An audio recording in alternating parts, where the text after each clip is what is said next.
We're back at a traditional Pokémath episode. Now, today, looking at the gift from your opponent, the Mulligans. Let's see how they affect the probability of you getting what you need.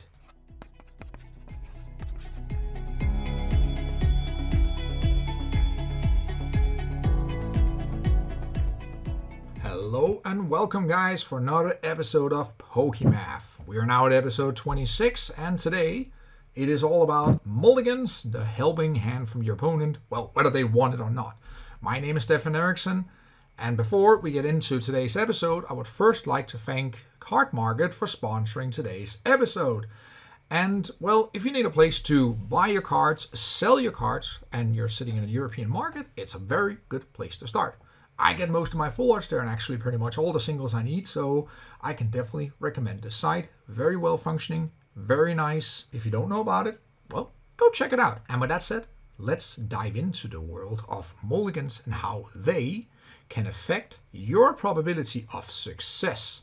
And here, well, yeah, that's right, Slowpoke. Let's start with what is a Mulligan even. So, in the game of Pokémon TCG, you of course draw your opening 7 cards, and a Mulligan is if you have no basic Pokemon in your hand that you can start the game with. Then you're forced to a Mulligan, that is, you show your hand to your opponent and say, well, I got a Mulligan, so I have to, shuffle again and try another time. You will continue doing this until you hit a Mulligan. For each time you do this, assuming your opponent does have a basic, one or more, then the opponent may draw an additional card for each Mulligan that you have. Of course, if you both have a Mulligan, none of you gets to draw an extra card, so that's in a nutshell how a Mulligan works in Pokemon. This, of course, is different from other games like Magic or some else, where Mulligans function in a different way. But here today, we're looking at how Mulligans in the game of Pokemon TCG will affect your probability of success. In other words, affect the probability of you getting, well, whatever you need to hit off that turn 1 combo that, well, is so awesome for whatever deck you play. And, well, let's dive straight into the theory today, because I know this is a more classical episode of Pokémath. We're going to look straight at the theory, why this is the case, and to the best of my knowledge, I'm the first one doing this. But, well, prove me wrong, put in the comment section below. I would very much like to see what I've missed out there, but otherwise, I hope you enjoy my take on it, and, well, I welcome any comment. So, in a previous episode, we've done so many of them, where we have calculated the probability of getting X certain cards in your opening hand. However, I may actually want to say that, well, everything I've done until now may have been a little wrong. Shoo, that's not good. But, well, let's just patch that up a bit and say, okay, for example, in episode number 12, I did a lot of clowning around, or take me to the circus, as I called it. I try to calculate the probability of you opening with, well, assuming you had a basic, but did you also got one or more of your welders, along with either 2 fire energies to welder with, or a giant hearth, so you can simply just search out your fire energies. That was what we calculated there. So for the purpose of this episode, we're going to do a similar calculation, but then extend that calculation, countering it, or taking into account your opponent mulliganing, thereby giving you cards, and how that actually is going to affect your probability of success. So to hit this combination here, you have actually 8 cards, right? Because you got your 7 cards, and assuming one of these is a basic, of course you get your churn card as well to see if you drew a welder together with 2 energies or a giant hearth. So that's the premise for now, and let's dive into this theory in a little more detail. So now suppose we have what I would like to call P for the probability of, well, getting what you need. I'm going to for short calling it P8, as you can see here, simply to stand for, well, it will stand for what is the probability of getting what you need in the first 8 cards. So I'm just going to call it P8 for short, because otherwise these formulas I'm going to show in a while, I know, formulas, don't be scared, are going to be rather scary maybe. But let's just look at it for a bit and just take it slow. So, to account for your opponent's mulligans, we will extend it the following way. This is the first extension, what I would like to call order 1. As you can see here, I added, well, PM being the probability of your opponent having a mulligan.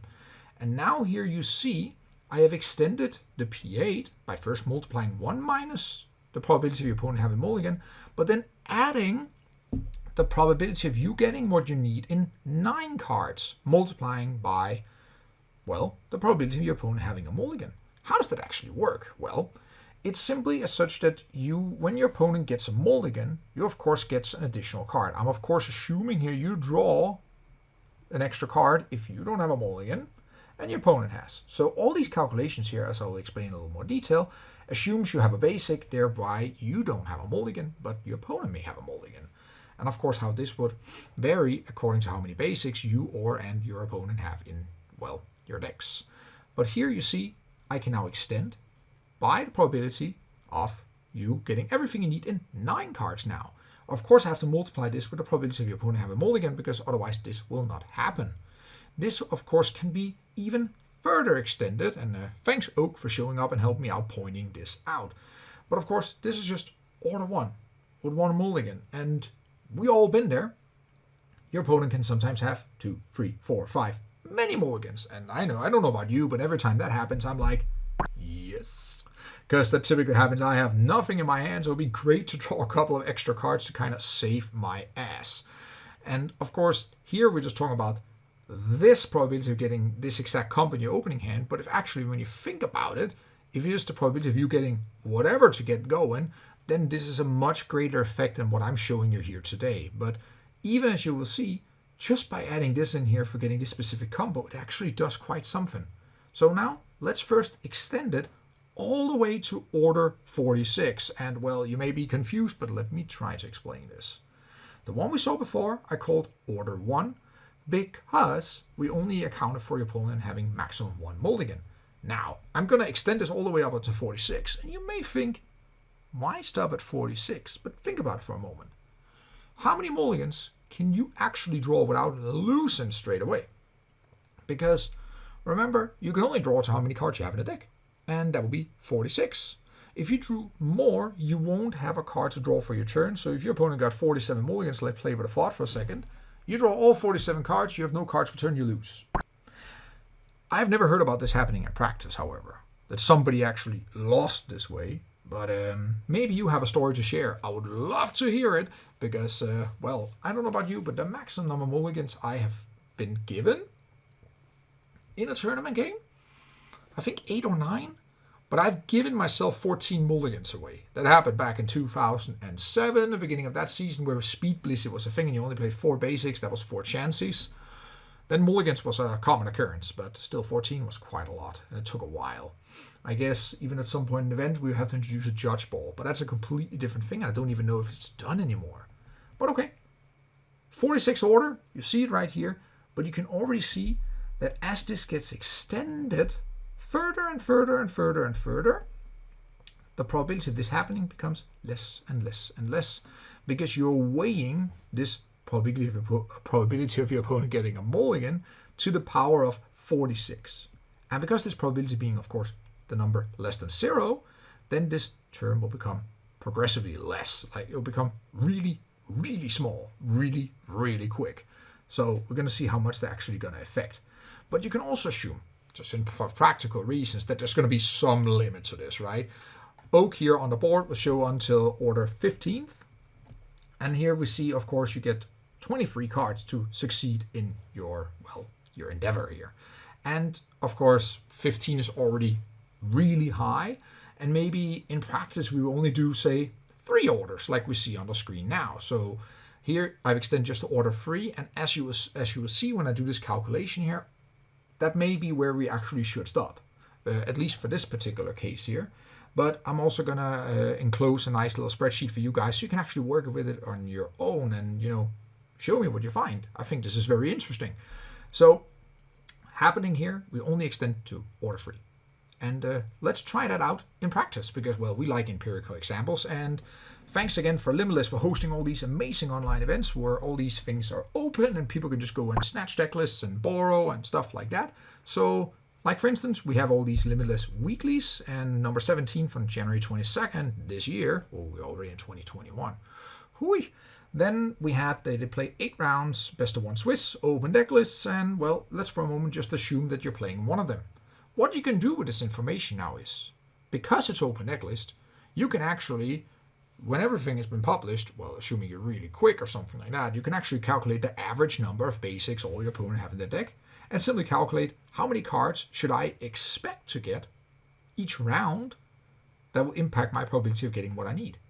That's interesting. Or you can do it a little more, well, this is a little more doable. Just do it round by round when you see your opponent's deck list. Just count, okay, they have this many basics, insert in spreadsheet, boom, this is my additional probability to get what I need. And I think that's interesting to do here. Sure, there's some caveats, as we're going to discuss here, but this at least is a first take on this, and, well, maybe it's something. Let's see. So, in this example, we're going to continue like in episode 12 to extend this with the mulligans you got there. So, your probability of getting a welder plus 2 fire energies. And these fire energies can either be 2 direct fire energies or just a giant hearth, right? So, because that's also basically 2 fire energies, right? Because you play so many fire, you can't price them all at the same time, so it will happen. So we don't have to account for it all being priced in this case. So that's interesting. So assuming we just extended what we already know, we can calculate the probability using the things from episode 12. So I'm not going to go into the details how this was calculated. You can go back to episode 12 and watch. Link somewhere on the screen now. Pooh, magic. But showing this example, and thanks for borrowing this one. This is from one of our Japanese fellow players playing Baby Blaze, of course. Well, I like Baby Blaze. It's no surprise. So let's just, Baby Blaze is more sort of a Firebox-ish version, but still Baby Blaze is pretty damn good. So let's just look at this example. What a probability for this deck here. Just open with a welder, plus 2 fire energies, or a giant hearth. Using the information that using the tools that we, developed in episode 12, we get the probability of 2303. So that is right now our benchmark. And now see how that is affected by taking into account your opponent, giving us a little gift. Maybe more gifts, depending on how many mulligans they give. And using this, we can extend on this probability, and let's try to see how that actually changes everything. And let's start with the situation where you have the same amount of basics. So, indeed, thanks Slowpoke for this now here. You have 15 basics, go back and check the list. And your opponent also have 15. So now, the benchmark here will be that you have the same amount of basics in your deck. So let's see what actually that will do here. Let's do some magic. And using a spreadsheet, I get out with the following here. I have 3 columns here. One indicates the amount of mulligans you've received. The other one gives you the overall probability. As you can see, the benchmark with 0 mulligans is the 23.03. And then the last column, I show the incremented percentage. This is already calculated into percentage, guys. So, okay. What you see here is that this increment here, the first mulligan, gives you approximately 0.71%, rounded to 2 decimals. But you can see that this becomes really, really small, really, really quick. And then you might think, oh, that doesn't do anything. But please note here, this is only for this specific combo. If we're just looking at you getting any useful card, like a quick ball, the DNA Crobat, anything that can actually get you going, this percentage here is way higher. Way, way higher. This is just to hitting this specific combo. And even for this specific combo here, this is very interesting. You can already see here that just by 1 mulligan, almost a whole percentage. We've all been there. We have drawn our hand. We get a annoying basic. We're like, oh no, I have to start with this. I cannot just, take a voluntary mulligan. And then you're like praying your opponent has a mulligan. They get one. You're thinking like in yourself, you're like, yes. But you don't want to show that, of course. You draw a card and you're like, and the whole thing comes to you and like, it's perfect, right? And it saves your day. We've all been there. And I would love to hear the story you have to tell about this because these are like the fun things to share among players, right? So we see here how this actually affects. Maybe you're more consistent in my decimals, but this is just to show that this becomes so small. I'll fix that another time. But okay, what about in practice? Thanks, Lopo, again, for pointing the obvious out here. You can see I bolded number 3, so it's in bold, because I don't think you should go any further than here. So if you want to use this formula in practice, sure, my sheet actually works for further down, but 3 should be enough here, and then you can see what the increment is here. You can, of course, get the overall increment just by adding the 3 rows together, and then we get, not a full percentage, but you get almost there, which is pretty good. It's a percentage, and over many games, this adds up. Especially even in this case here for this practice tournament, or this example tournament, you play 8 rounds Swiss. So you have this 8 times already. If you play a best of 3 9 rounds like a IRL regional, these seem so far gone now, but they hopefully will come back in the future. This will add up even further because you're playing way more games. So you can already see this is very interesting, right? What do we observe by this formula here? Well, we can already observe a few things by using this formula. So you can just go in the sheet and you can see what happens here. But what you do observe, if you increase the basics that you have in play, so the number of basics you play in your deck, your probability of getting what you need goes up, because now it's more likely that you don't get a mulligan, and since you're playing more than your opponent, because we are keeping that constant, then it's more likely they give you mulligans, which increase your probability of getting what you get, of course, or getting what you need. On the other hand, if they increase the number of basics they play and you keep yours steady at 15, say, well, of course, the probability of getting you what you need will decrease, because it's less likely that you get a gift from them in that sense, right? Because we have to assume here you get no mulligans first, and then we have to assume them with even higher number of basics that they get a mulligan or more. And I've also calculated that a few instances just to show you some examples. So the first top table here in the middle is exactly the same as before. So that should come as no surprise. That should be the same. But each of the two tables here below, the first one to the left, shows that we have increased your basic count to 16, and the other one is that your opponent increased their basic count to 16, so just up by 1. And you can quickly see that the increments, starting with the one on the left, becomes higher. The first increment here is 0.72% instead of 0.71%. It's very small, but it's there. And you can also see the increments on the right side here, below, somewhere, yeah. Then you can see here that this increment here becomes less, like here it's only 0.60%. These are just to show like how it's affected this formula here. But again, this is just the first step into accounting for your opponent's gifts to you, right, in the form of a mulligan. So I hope this is useful for you guys, because I think this has been super fun and interesting to calculate. But of course, there's limitations. There's also future prospects here, so hopefully I will get to develop this even further in the future.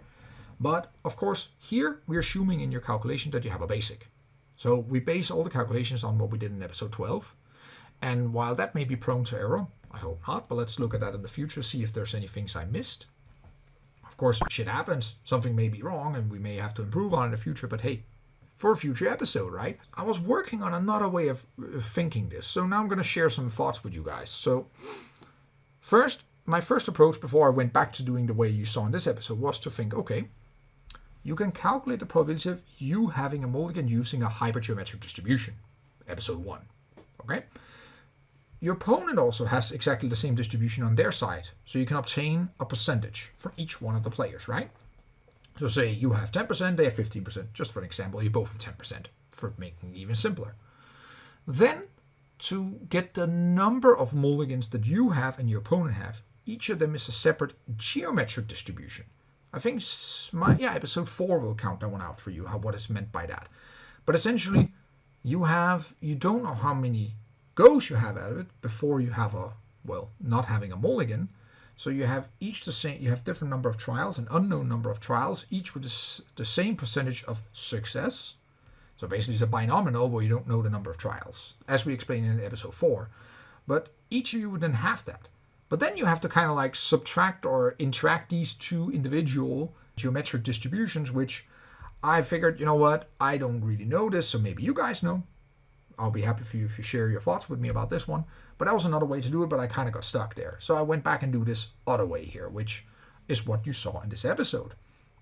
And of course, I've also, like I said already in the episode, I've actually, in the description below here, I've shared a simple spreadsheet where I do this. And of course, each of these individual probabilities that I used developed in episode 12 has been done via DeckUlator. Fantastic app. Go and use it. It's really, really cool to calculate these probabilities with you. Or for you. So with that said, what have we looked at today?